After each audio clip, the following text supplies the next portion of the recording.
Thank you Jesus. आज तेरा वचन मैं सुनूं और 100 गुना फलों को लेके आऊं। ऊंची आवाज से मांगो सब जन।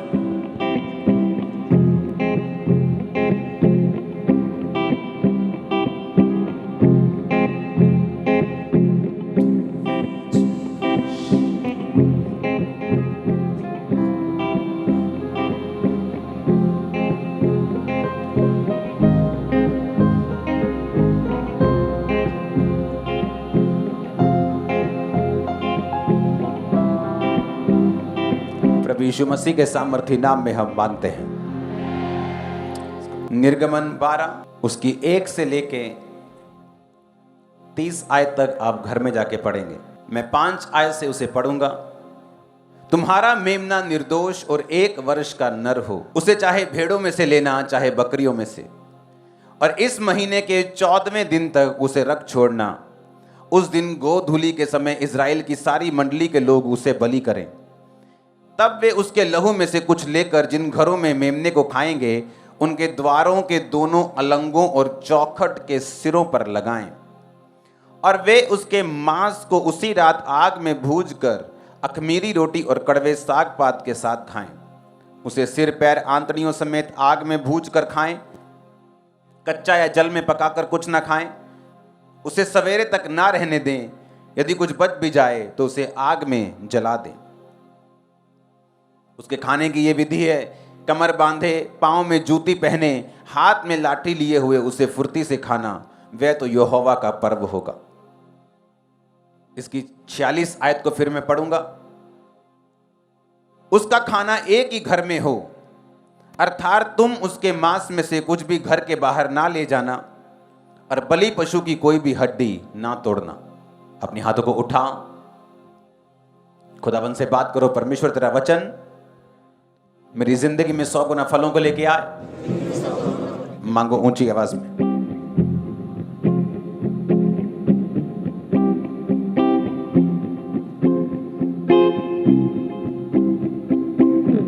प्रभु यीशु मसीह के सामर्थी नाम में हम मांगते हैं।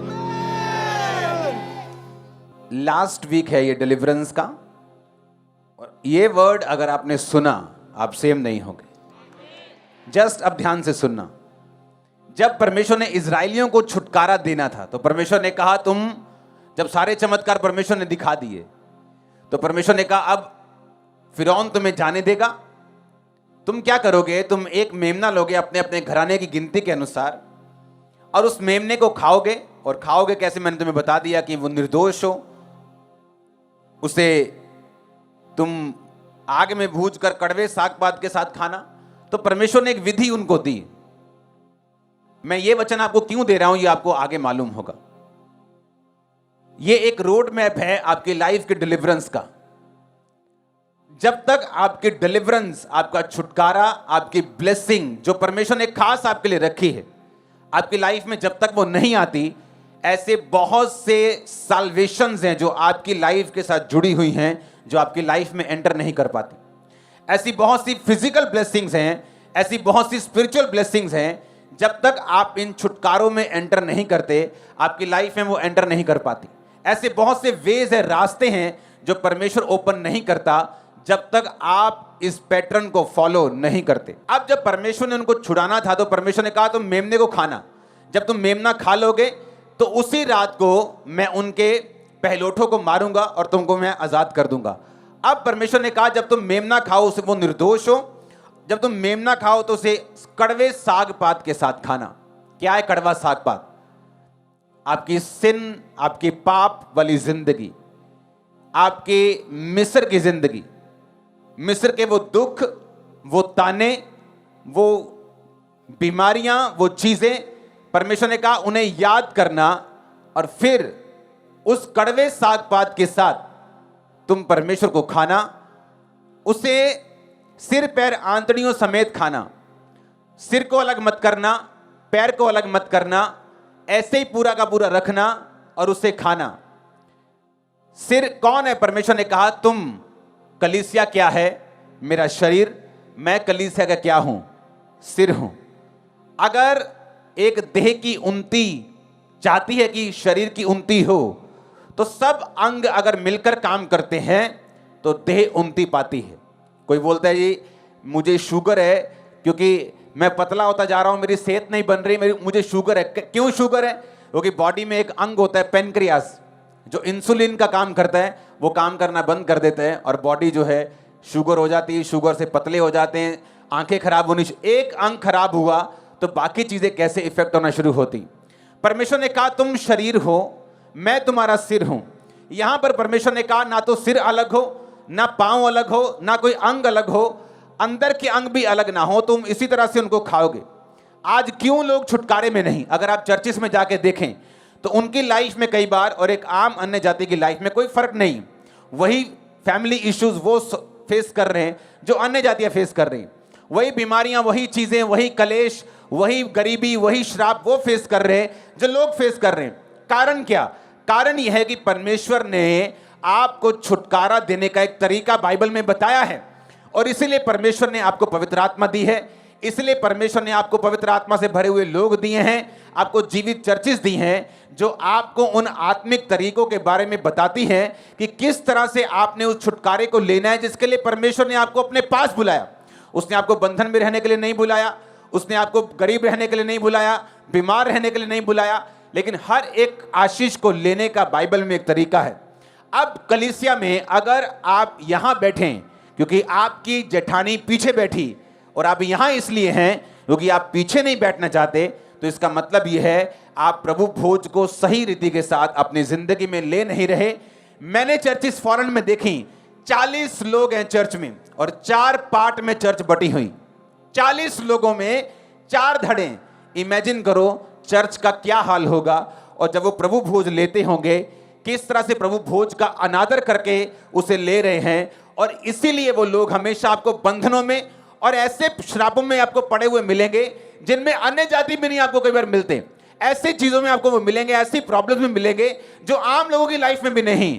क्योंकि परमेश्वर ने कहा जब तुम प्रभु भोज का अनादर करोगे तो तुम निर्बल हो जाओगे, रोगी हो जाओगे और हो सकता है सो भी यानी मर भी जाओ।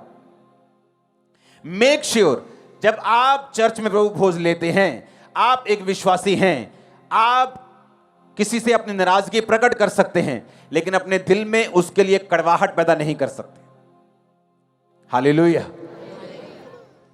मैं लोगों को डांट देता हूं यहां पे, लेकिन बैक स्टेज आप नहीं जानते हम कैसे मिलते हैं एक दूसरे के साथ, प्रेम में, आनंद में।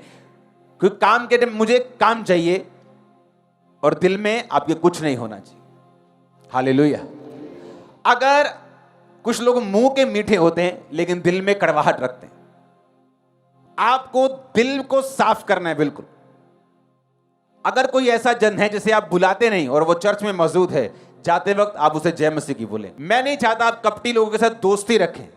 ऐसे लोग जो आपकी लाइफ में माइनस करते हैं, आप उनको अपनी लाइफ में दोबारा लेके आएं, मैं ये नहीं कह रहा हूं, लेकिन आपका हार्ट, आपकी स्पिरिट बिल्कुल साफ और क्लियर होनी चाहिए अगर आप ये चाहते हैं प्रभु भोज को आप सही रीति के साथ लें।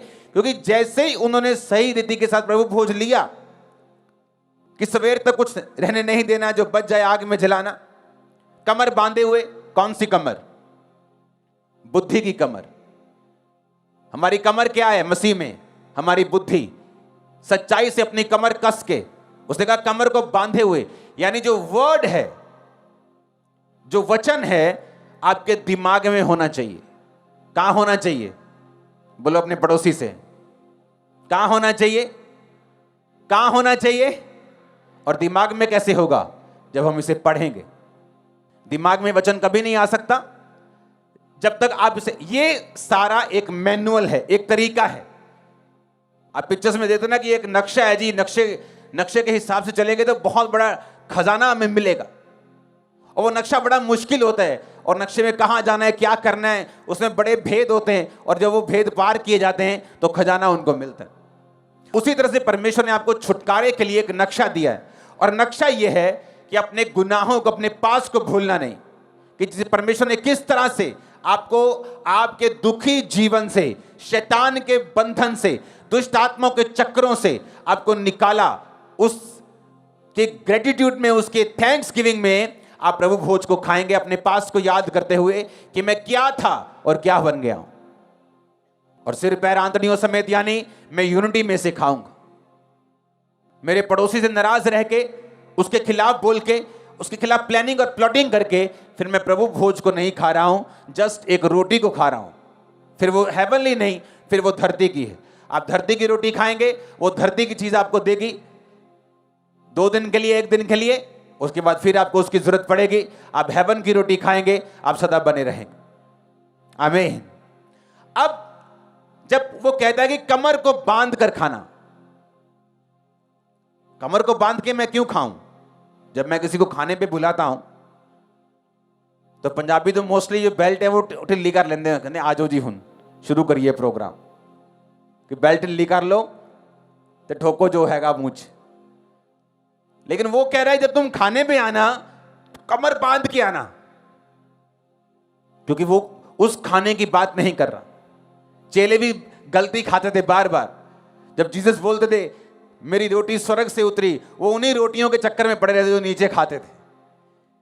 जीसस बोलते थे खमीर से बच के रहना, शिक्षा से गलत से बच के रहना, वो दूसरे दही की योगर्ट की बात करते थे।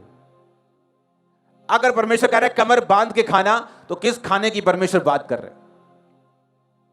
उसने कहा कमर को बांध कर खाना। जब आप किसी को खाने पे इनवाइट करते हो, आप ये नहीं बोलते भाई साहब अपनी कमर अच्छी तरह से कस लो और फिर खाते हैं।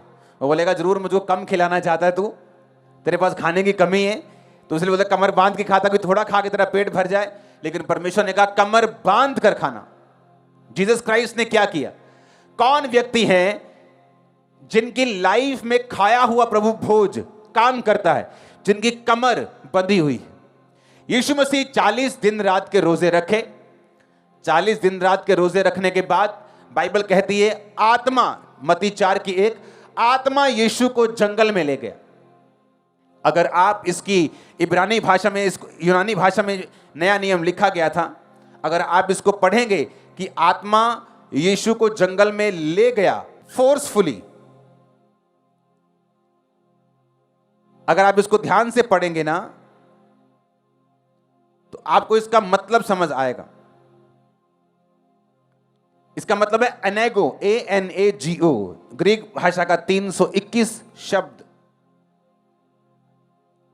इसमें लिखा कि एक ऐसा टाइम जब पवित्र आत्मा आपकी अगुवाई करता है वेस्ट टाइम के लिए। लिखा तब आत्मा यीशु को जंगल में ले गया ताकि इब्लीस से उसकी परीक्षा हो। एनेगो का मतलब फोर्सफुली, जैसे कोई धक्के से खींचकर आपको ले जाता है। जंगल का मतलब है एरिमोज, यानी एक ऐसा टाइम जो आपको वेस्ट लगता है। ग्रीक भाषा का 2048वां शब्द, इसे इंटरनेट पे डाल देना। आपको यकीन हो रहा है मैं क्या कह रहा हूं? आत्मा यीशु को ऐसे स्थान की ओर, ऐसे समय की ओर ले गया जो वेस्ट था। आपको लगता है कि ये टाइम तो वेस्ट है मेरी लाइफ में। मैं प्रार्थना कर रहा हूं रोज, मेरा वीजा नहीं आ रहा। मैं प्रेयर कर रही हूं, मैं हील नहीं हो रही हूं। मैं प्रेयर कर रहा हूं, मेरे बेबी नहीं हो रहा। मैं प्रेयर कर रहा हूं, मेरी चर्च की ग्रोथ नहीं हो रही। मैं कंटिन्यू लगातार इतने साल से प्रेयर में हूं, इतने महीने से प्रेयर में हूं, मुझे कोई रिजल्ट नहीं मिल रहा।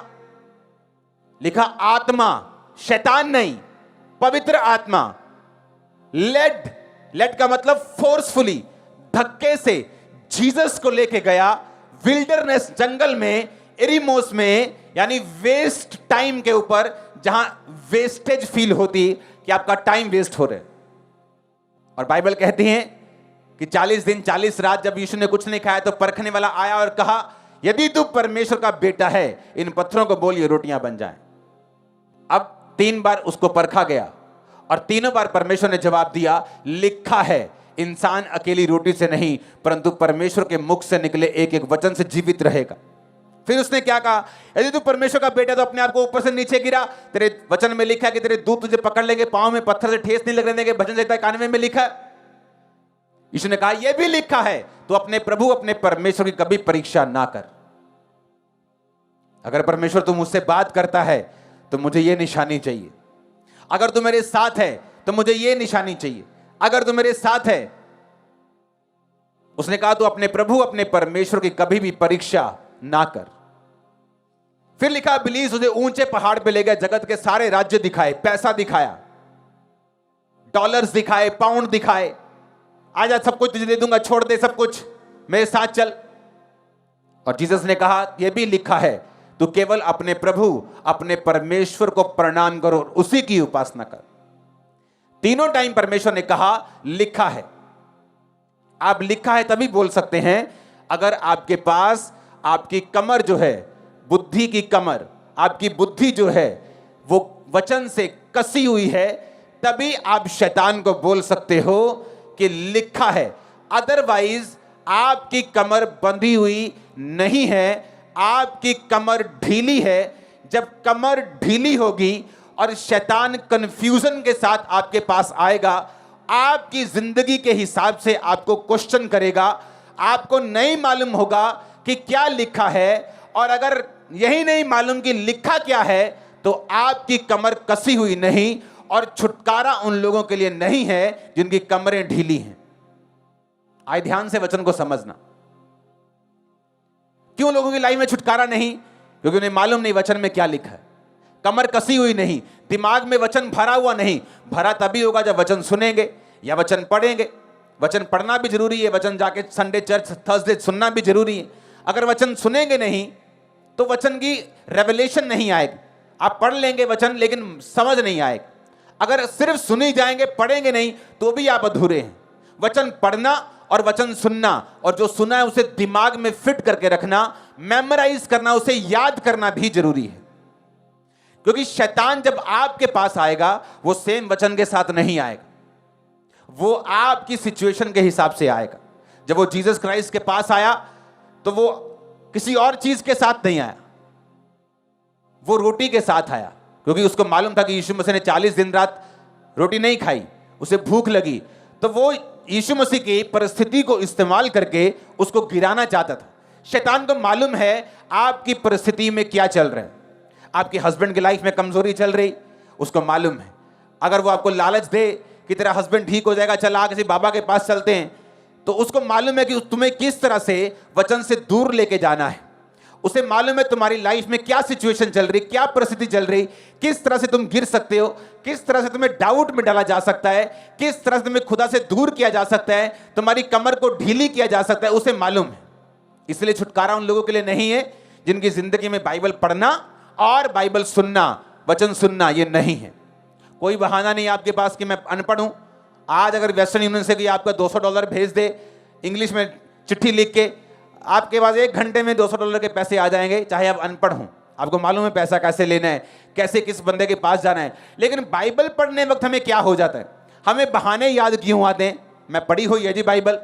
No no no no no, ये कोई धार्मिक पुस्तक नहीं जो तुमने एक बार पढ़ ली और सब ठीक हो गया। ये रोज का वचन है, तुम्हें कमर को कस के रखना है। क्योंकि परमेश्वर ने कहा जैसे ही तुम मेमने को कमर बांधे हुए, लाठी लिए हुए, सुसमाचार के पांव में जूते पहने हुए तुम लोगे, उसी रात को मैं तुम्हें आजाद करूंगा।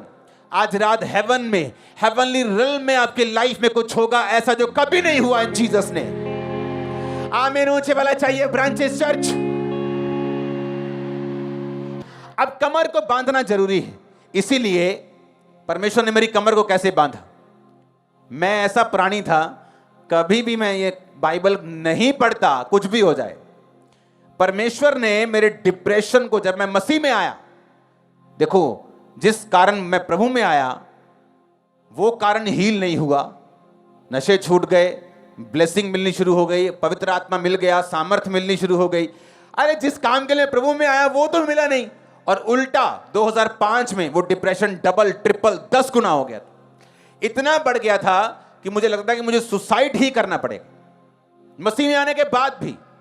और उस डिप्रेशन ने मुझे लीड किया कि मैं बाइबल को पढ़ूं। क्योंकि जब मैं बाइबल को पढ़ता था सिर पे ऑयल लगा के, तो मेरा डिप्रेशन कम होना शुरू होता था।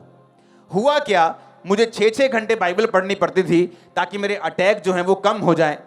और जब मैं बाइबल पढ़ लेता था वो अटैक कम हो जाते थे, शैतान प्रभु उसकी ड्यूटी खत्म करता था और मैं सोता था। अगले दिन फिर वही चीज, फिर वही डिप्रेशन, फिर बाइबल निकालनी। बड़ा फ्रस्ट्रेशन वाला टाइम था बहुत देर तक। लेकिन हुआ क्या, मुझे वचन इतना याद हो गया कि जब कोई बहन, कोई विश्वासी मेरे सामने बैठता था और बोलता था कि मेरी लाइफ में ये प्रॉब्लम है, मेरी लाइफ में ये दिक्कत है, तो मैं उससे मुंह से बात नहीं करता था, मैं वचन निकाल लेता था जहां पे वो चीज लिखी होती थी और उसे वचन से उसको बताता था कि तेरे लिए बाइबल में ये लिखा है, और लोग हील होते थे और डिलीवर होते थे। किस तरह से परमेश्वर ने मेरी कमर को कसने के लिए शैतान का इस्तेमाल किया ताकि मेरी बुद्धि की कमर जो है वो कसी जाए और परमेश्वर मुझे एक बड़े डिलीवरेंस की ओर लेके जाए। अब ध्यान से सुनना क्या होता है। अब 3 बार परमेश्वर को परखा गया और तीनों बार परमेश्वर ने कहा लिखा है। अगर खुदा कह रहा है लिखा है तो इसका मतलब है लोगोस। 2 तरह का वचन है, एक है लोगोस, एक है रेमा। लोगोस का मतलब ये वचन जो मेरे हाथ में है, ये सारे का सारा वचन लोगोस है। इसे लोगोस बोलते हैं। आपकी बाइबल जो आपके हाथ में, इसे क्या बोलते हैं? लोगोस। बोलो अपने पड़ोसी को। एक होता है रेमा वचन। रेमा वचन वो होता है कि जो वचन आपने पढ़ा है, परमेश्वर एक समय पर उस वचन को जिंदा कर देता है। जैसे मैं वचन रोज पढ़ता था 6 घंटे, ऑप्शन नहीं था मेरे पास। ऐसा नहीं कि प्रभु से मैं बहुत प्यार करता था उस समय, ऐसा भी नहीं था कि मैं आत्मा में बड़ा बढ़ना चाहता हूं, ऐसा भी नहीं था। जस्ट मेरी हीलिंग हो जाए, इस तरह से खुदा ने मेरी शुरुआत की। और जब हीलिंग हो गई, वो वचन पढ़ना सेम रहा, प्रेयर सेम रही, क्योंकि अब मैं हीलिंग के लिए नहीं, खुदा के प्यार में कर रहा था। लेकिन उस लेवल तक लेके आने के लिए परमेश्वर ने दुखों का और शैतान का इस्तेमाल किया। अब ये जो वचन है इसे बोलते हैं लोगोस, यानी लिखा हुआ वचन। मैं रोज पढ़ता था 5 घंटे। एक दिन लिखा हुआ वचन मेरे सामने आया और मैंने पढ़ा, हे मेरे प्रिय भाइयों, ही आप बांधो, दृढ़ रहो, तुम जानते हो मसीह में की गई मेहनत कभी व्यर्थ नहीं जाती। 1 कुरिन्थियों 15 उसकी 58 आयत। जब मैंने ये पढ़ा तो ये रेमा वचन था। रेमा वचन यानी ऐसा वचन जो खुदा ने खास मुझसे बात की है मेरे छुटकारे के लिए। मुझे जैसे ये वचन पढ़ा, पवित्र आत्मा ने मुझे कहा, तुझे समझ आई क्या हुआ? मैंने कहा हाँ, मुझे मेहनत करने की जरूरत है। अगर मैं मेहनत करूंगा तो मेरी मेहनत व्यर्थ नहीं जाएगी। वो समय था जब मैंने 40 रोजे रखने शुरू किए। 1 साल में 1 बार खत्म, 2 बार खत्म, 3 बार खत्म, 4 बार खत्म, 5 बार लगातार मैं रोजों में रहा। और खुदा ने किसी दास के फेस से मेरे दर्शन में, मेरे विजन में आके मुझे उस डिप्रेशन से आजाद किया। 18 साल 17 साल हो चुके हैं, अब 18 साल हो चुके हैं उस डिप्रेशन को गए हुए। और खुदा ने मुझे बताया कि डिप्रेशन से किस तरह से आजाद होना है। और कैसे बताया मैं आपको बताता हूं। परमेश्वर मेरे सपने में आए अपने दास के फेस में, और परमेश्वर ने कहा, जो तेरे को डिप्रेशन है और जिस बात से शैतान तेरे दिल में वो डिप्रेशन डालता है, वो बात शब्दों में खुलकर परमेश्वर को बतानी शुरू कर। ये मेरे लिए बहुत तगड़ा भेद था, क्योंकि मैं मन में शैतान के साथ बहुत बहस करता था। डिप्रेशन के रोगी सुसाइड कर लेते हैं, कैंसर के रोगी सुसाइड नहीं करेंगे, उनको आस है कि कीमोथेरेपी से ठीक हो जाएंगे, चर्च में जाते तो प्रे से ठीक हो जाएंगे। डिप्रेशन के रोगी को कोई आस नहीं, उसे मालूम है नशे की दवाइयां काम नहीं करेंगी, काउंसलिंग काम नहीं करेगी, लोगों का भाई ठीक है तू ऐसा कर, तू वहां ध्यान लगा, कुछ काम नहीं करता, मुझे मालूम। लेकिन परमेश्वर ने कहा खुल के उन्हीं शब्दों में, चाहे वो गंदे शब्द थे, ऐसे शब्द जो बोले नहीं जा सकते, उन्हीं शब्दों में खुदावन शैतान मुझसे ऐसे बोलता है, इन शब्दों से प्रेयर शुरू कर। वो डिप्रेशन जा चुका था नैनो सेकंड के अंदर। अब हुआ क्या, शुरुआत कैसे हुई? कमर कसने से। कैसे? बुद्धि की कमर कसने। किससे? सत्य से। सत्य क्या है? वचन। आमीन। रेमा वचन मिलने से पहले, जो आपका रेमा वर्ड है, जो आपको छुटकारा देता है, उससे पहले लोगोस आपकी लाइफ में आता है। अब खुदा ने 3 बार शैतान को बोला। कहां से बोला? लोगोस से। लिखा है, वचन में लिखा है। लेकिन मैं आपको एक बड़ी गहरी बात बताने जा रहा हूं अभी। जब परमेश्वर ने मत्ती 4:4 में कहा ना शैतान को, it is written in the word, logos में लिखा है, हां, कि आदमी अकेला रोटी से नहीं परंतु परमेश्वर के मुख से निकले एक एक वचन से जीवित रहेगा। आपको मालूम है यह वचन जो परमेश्वर यहां कह रहे हैं, जो वचन शब्द का परमेश्वर ने प्रयोग किया, यह वचन रेमा है, लोगोस नहीं। परमेश्वर ने कहा अगर तुम जिंदा रहना चाहते हो तो तुम्हें रेमा चाहिए, क्योंकि परमेश्वर ने कहा हर वो वचन जो हर एक रेमा जो खुदा के मुंह से निकलता है, उससे तुम जिंदा रहोगे। ऐसे लोग हैं जो आज शरीर में जिंदा हैं, घर मरे हुए हैं, फैमिली के 4 मुंह हैं, भाई इधर, बहन इधर, बाप इधर, माँ उधर, बेटी इधर, बेटा इधर, हस्बैंड इधर, मरे हुए हैं। फाइनेंस मरा हुआ, स्पिरिचुअल लाइफ मरी हुई। वो शरीर में तो जीवित है लेकिन वैसे मरे हुए। खुदा ने कहा अगर तुम्हें जीवित रहना है तो रेमा वचन जो खुदा के मुंह से निकलेगा तुम जिंदा रहोगे। पर रेमा मिलेगा कैसे? जब लोगोस पढ़ा होगा, जब बाइबल पढ़ी होगी, उसी बाइबल के पढ़े हुए वचनों से परमेश्वर किसी दिन उस वचन को रेमा बना देगा जो आपकी लाइफ में काम करेगा। कितनों को मेरी बातें समझ आ रही? इसलिए खुदा ने कहा था कि जब तुम मेमने को खाओगे, तुम मेमने को कमर को बांध कर खाना क्योंकि जब कमर बांधी होगी, तुम्हारे कमर में यानी तुम्हारी बुद्धि में वचन भरा हुआ होगा, तो एक दिन परमेश्वर उस वचन को रेमा में बदल देगा और तुम्हारा छुटकारा हो जाएगा। कितने मेरी बात को समझ रहे हैं? इसलिए खुदा ने कहा था, जहां पे परमेश्वर ने मत्ती 4:4 में यह लिखा कि हर एक वचन जो परमेश्वर के मुख से निकलता है, यह वचन जो परमेश्वर ने लिखा है, इस वचन ये लोगोस नहीं है। जो परमेश्वर ऊपर बात कर रहा है कि लिखा है वचन में, वो लोगोस है, और जो नीचे बात कर रहा है वो रेमा है।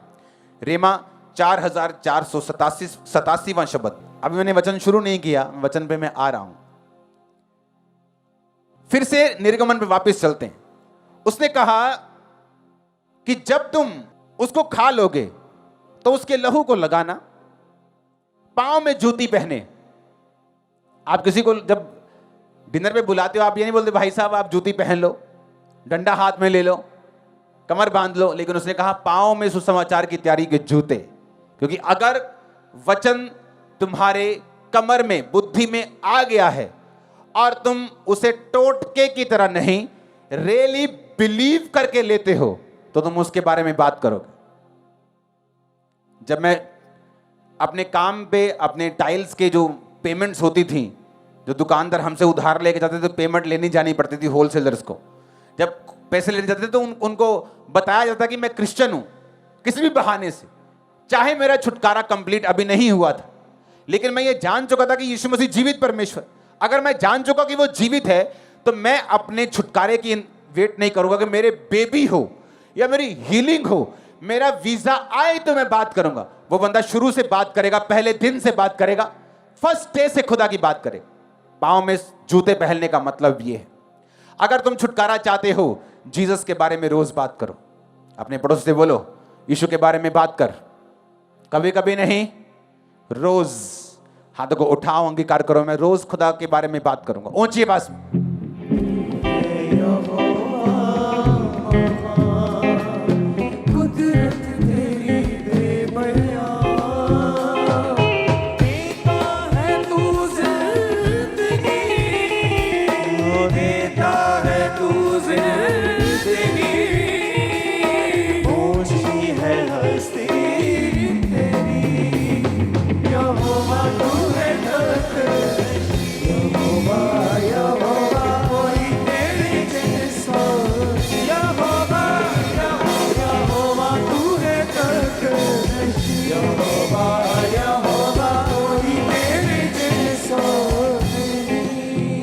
ऊंची आवाज में हालेलुया बोलो। अब जब उसने कहा कि पांव में जूते पहनकर और हाथ में लाठी लिए हुए और फुर्ती से उसे खाना, अथॉरिटी, लाठी। आपके दिल में वचन है, दिमाग में है, रेमा वचन आपके पास है। मैं आपको बार बार ये बात बोलता हूं कि खामरा चर्च के जो बिलीवर्स हैं, आपकी खुराक विश्वासियों वाली नहीं, आपकी पास्टर्स वाली खुराक है। ये विश्वासियों वाली खुराक थोड़ी आप खा रहे हो, ये आप पास्टर्स वाली खुराक खा रहे हो। इसलिए यहां के बिलीवर थोड़े हट्टे कट्टे, स्ट्रॉन्ग। आमीन। अब उसने कहा कि इस बलि पशु की कोई भी हड्डी ना तोड़ना। 46 आयत।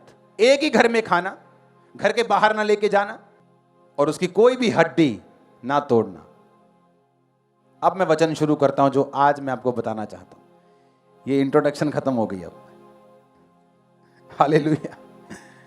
इंट्रोडक्शन फिनिश, अब वचन शुरू। लूका 22 उसकी 7 से लेके 38 आयत। अब यहां लिखा, तब अखमीरी रोटी के पर्व का दिन आया जिसमें फसे का मेमना बलि करना जरूरी था। अब आपको समझ आएगी मैं क्या कह रहा हूं। जीसस क्राइस्ट पुराने नियम में जी रहे थे और सारे पर्वों को वो मानते थे। यरूशलेम में गए, पर्व में गए। अब वही दिन आए। कौन से दिन? जो खुदा ने मूसा को बोला था अखमीरी रोटी के पर्व को माना करना और इसी तरह से मेमने को खाया करना।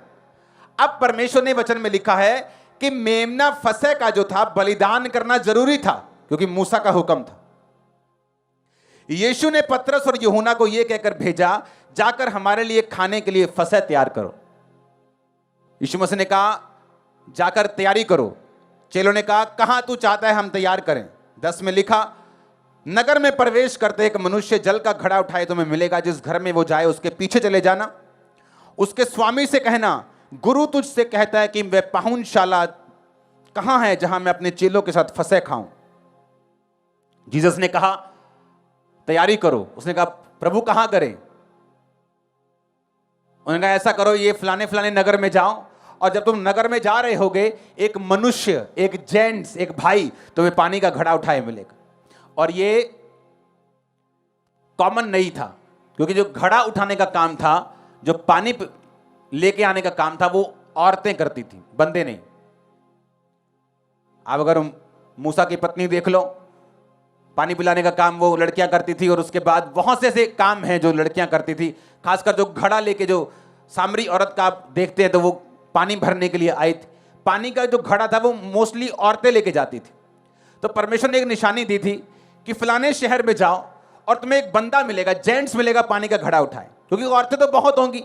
अगर मैं आपको भेजूंगी फलाने पिंड में जाओ, गांव में जाओ और वहां एक लेडी पोछा लगा रही होगी, तो आप बोलोगे वहां तो हो सकता है 10 औरतें पोछा लगा रही हो सुबह 10 बजे घर का। अगर मैं आपको ये बोलूं कि एक बंदा हट्टा कट्टा पोछा लगा रहा होगा, तो आपको मालूम हो जाएगा कि नहीं, ये प्रोफेटिक है, कुछ परमेश्वर मुझसे कह रहा है। जब वो गए तो बंदा मिला, घड़ा उठाए, उसने कहा कि अपने स्वामी के पास लेके जाओ, और वो लेके गया। वहां पे सब कुछ तैयार था। परमेश्वर वहां पे आए, उस प्रभु भोज को परमेश्वर ने लिया। और हुआ क्या?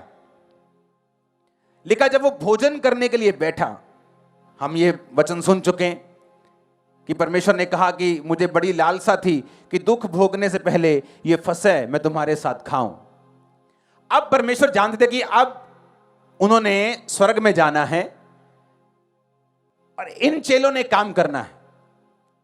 प्रकाशित वाक्य में लिखा, मैं तेरे दिल के द्वार पर खड़ा हुआ खटखटाता हूं, अगर तू द्वार खोले तो मैं भीतर आकर तेरे साथ भोजन करूंगा और तुम मेरे साथ।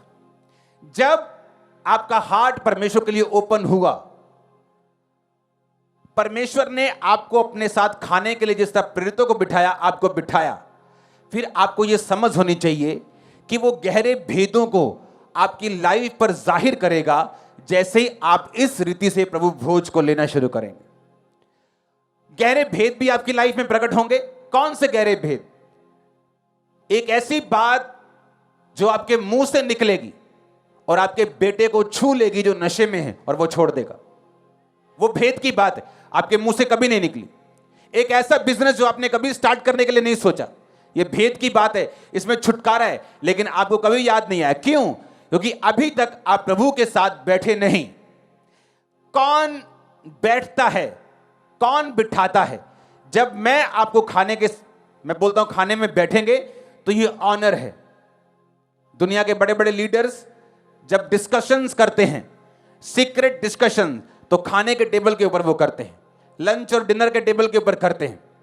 जब परमेश्वर वो खाने में बुलाता है तो परमेश्वर आपको कुछ सीक्रेट रेमा वचन, कुछ भेद, कुछ ऐसे आपको वचन देना चाहता है जो आपके और आपके परिवार के छुटकारे के कारण होंगे। और परमेश्वर चाहता है कि आप उस प्रभु भोज में शामिल हों जिस तरह आज आप उस भोज में शामिल हुए हैं। आमीन। अब परमेश्वर ने क्या कहा?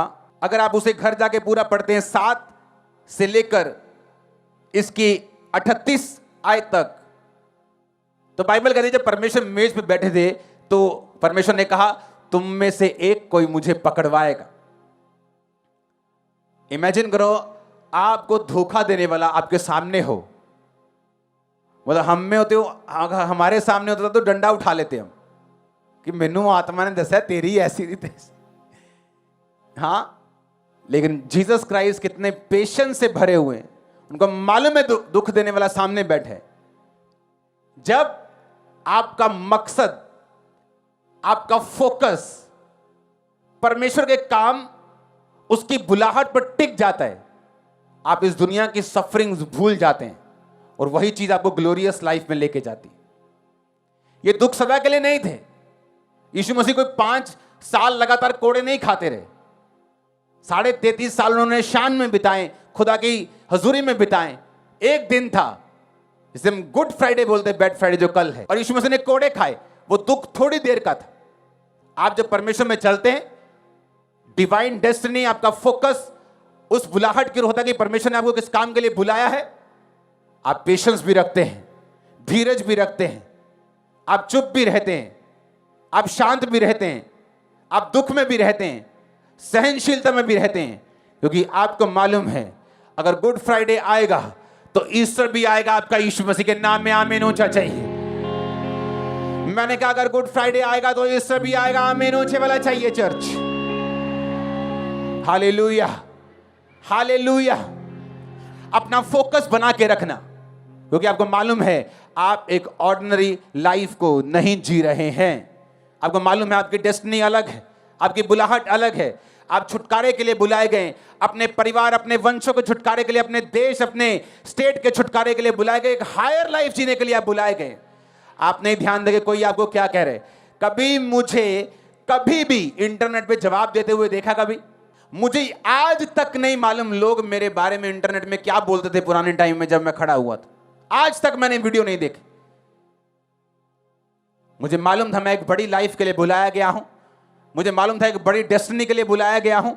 मुझे अपना फोकस खुदा के काम पे रखना है। मुझे क्रूज पे ध्यान नहीं देना, कड़वाहट पे ध्यान नहीं देना।